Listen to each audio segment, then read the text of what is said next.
Ang programang ito ay rated SPG. Striktong patnubay at gabay ng magulang ang kailangan. Maaaring may masiselang tema, lengguwahe, karahasan, sexual, horror o droga na hindi angkop sa mga bata.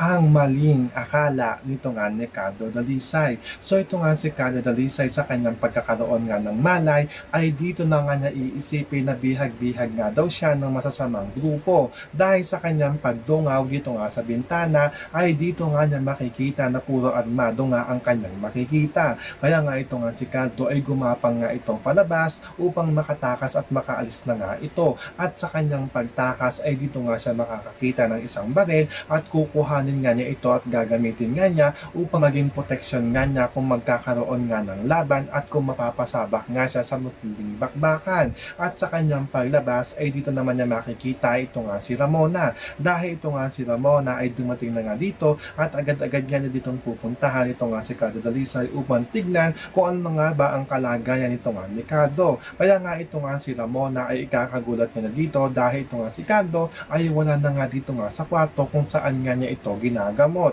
At sa kanyang pagtalikod ay tinutukan na nga siya dito ng baril ito nga si Carlo. Kaya nga ito nga si Ramona ay agad-agad niyang kakausapin ito nga si Carlo na ibaba nga daw niya dito ito nga daw kanyang baril at hindi nga daw sila masasamang tao at hindi nga daw sila kalaban. So pakakaabangan nga natin dito ang maling akala nito nga ni Carlo Dalisay dito nga kila Romana. Yan ang ating mga pakakatupukan, pakakaabangan dito nga lang sa FPJ's ang Probinsyano.